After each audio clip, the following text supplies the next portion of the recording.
tó bá ti bá rẹ nínú àwọn tó fẹ́ dárúkọ yìí tó jẹ́ ìràwọ̀ yìí, àwọn ìràwọ̀ tó fẹ́ dárúkọ yìí tó bá ti bá rẹ láàrin wọn, gbogbo ẹ̀ náà kọ́ lógun ayé, gbogbo ẹ̀ náà kọ́ ni di ọ̀tá, gbogbo ẹ̀ náà kọ́ lọ́wọ́ ayé.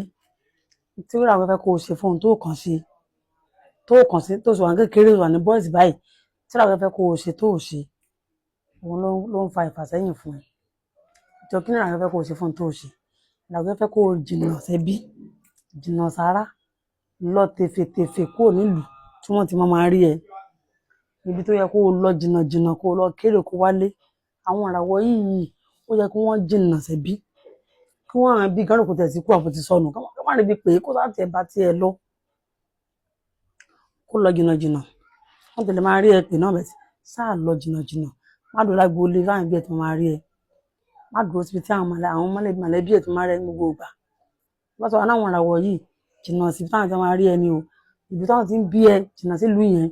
Má joyè wọn bí lóko, wọ́n tọ́ lóko, ó tún wá dàgbà sóko, kò ṣiṣẹ́ fún wọn o, kò ṣiṣẹ́ fún ẹ. Àti bá láàrin àwọn tó ń lò ìràwọ̀ yìí, lọ sílùú táwọn ti mọ̀ ẹ́ rí, lọ kórè oko, lọ kó wálé ni. Ìràwọ̀ ni mò ń sọ, tó yẹ kó gbénu ẹbí, ìràwọ̀ tó yẹ kó jìnnà sẹ́bí. Ọ̀rẹ́ kọ́rọ̀ mi ti yé mo ṣe ń sọ. Àwọn ìràwọ̀ tó yẹ kó lọ jìnnà sáwọn ẹbí wọn. Kọ́ máa kó ní mo sì ń bọ̀ nílé, máa wọlé, máa wálé. Wàá máa ṣe rere ń bẹ̀. Ọ̀sán wà láàrin àwọn ẹbí tó jókòó, tó ń rí ẹ bó ṣe ń tajà, tó rí ẹ bó ṣe ń ṣiṣẹ́, tó rí ẹ bó ṣe ń kó wálé, ó kàn rí wípé ọkàn sáà ń rówó oúnjẹ. O ò lè ṣe rere kankan. Ó sì ṣe o, tó wà pẹ̀lú ògùn ọlọ́mọdé kì í ṣe pé ìwé ní ṣe pé ó ṣe rere ṣùgbọ́n owó oúnjẹ ló máa rí. Kọ́dọ̀ kọ́ àwọn ní ọ̀rẹ́ mi kan náà wá bí ebi kìlọ̀ náà ń lò, ó rẹ̀ ń make ohun tó mọ̀nà tó ń gbà ní títì ẹ̀. Tó bá ti mọ̀nà tó yẹ kó o gbà, ọmọ ìyá ojú kan ní bí omi adágún, ó máa rówó oúnjẹ jẹ. Gbogbo oore tó rọ̀ Ọlọ́run kọ́ kó wá sí láyé yẹn, ní tó fẹ́ lọ ṣe, tó bá ti di bẹ́ẹ̀ yẹn, o ò lè rí ṣe. So ṣé wàá rí pé ọwọ́ yá asán nìyẹn bẹ́ẹ̀ yẹn, Ọlọ́run jẹ́ kí gbogbo wa àní wálé ayé asán. Àwọn ìràwọ̀ yìí, ó jẹ́ kí wọ́n rìn jìnnà. Wọ́n bí ìràwọ̀ yìí.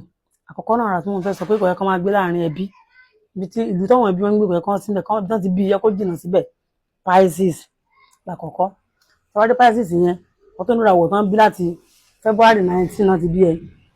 Tí lóyún máa gùn pàápàá kó gbọ́. Wọ́n bí láti February 19 wọ March 20. Ìwọ ni Pisces, ọmọ ìyá. Tó wà lágboolé tètè pa lẹ́rù ẹ mọ́. Obìnrin àwọn ẹbí ẹ, ìgbà náà wà kórè òkú délé, wàá ṣe rere tààrà. Ìràwọ̀ kẹ́lẹ́kejì ni ìràwọ̀ Sagittarius.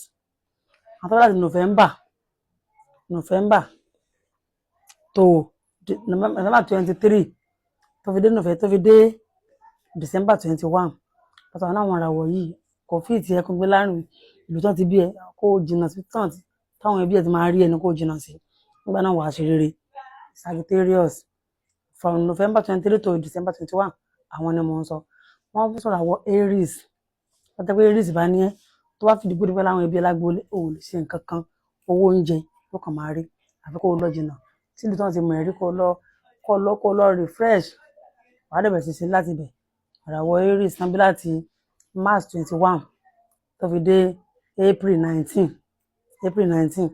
So kàkàkà pé April 20 fẹ́ jẹ́ leap year. Bá ti wà láàrin àwọn ìràwọ̀ yẹn, tètè jìnnà tèfè sáwọn ẹbí ẹ kò lè máa rọ́wọ́ mú. Ó kó ìràwọ̀ ẹyọ kan. Àwọn eégún ńlá nìyẹn tí wọ́n ń kẹ́yìn gbàlẹ̀. Aquarius máa ní from January 18 to February 19. Tí mo bá tún ṣe mistake, ayé ká mi láti gbàgbé yẹn Aquarius. Ẹ má pè láàrin ẹbí, ẹ jìnnà sí ẹbí pátápátá kẹ́lẹ́ bá ṣe rere. Ìrìn jìnnà títàn tí mo rí, àrípò àṣeré òní dààmú rárá tó fi máa rówó ná. Nítorí tí wọ́n tó ń fágún àwọn kọ̀ọ̀dà mú ẹ, àwọn kọ̀ọ̀dà mọ́ra ẹ, kan tí ẹ lọ refresh nílùú mi. Bí ó láyé ti lé, ṣùgbọ́n Ọlọ́run sọ àwọn ènìyàn títí ẹ̀. Ọlọ́mọ kò ìlú tó ti máa déèyàn nìyẹn, àfi kó lọ, kó tẹ̀dó, kó jìnnà sẹ́bí ẹ ló lè fi rọ́wọ́ mú. Aquarius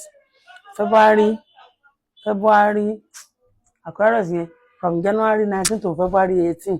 Aquarius náà pẹ́ bẹ́ẹ̀. Ẹ̀yin yẹn ni mo ń sọ o. Ẹ jìnnà sẹ́bí o. Ẹ jìnnà sẹ́bí kẹ́ lè ṣe rere. Pẹ̀lú ògbọ́dọ̀ ẹ ṣe rere. Aquarius from January 19 to February 18 ni mo ń sọ. January 19 to February 18. Àwọn ni mo ń sọ. Àwọn Aquarius. Pàtó àwọn agboolé yẹn, jìnnà ságboolé. lọ wá tó jìnnà sí àkáǹtì mi ta sì sọ January 20 yes January 20 to February 18 Aquarius ni ẹ má bínú pé mo ṣe mistake January 20 to February 18 Aquarius ọ̀tọ̀ láàrin àwọn tí mò ń sọ yìí jìnnà ṣebí tèfètèfè.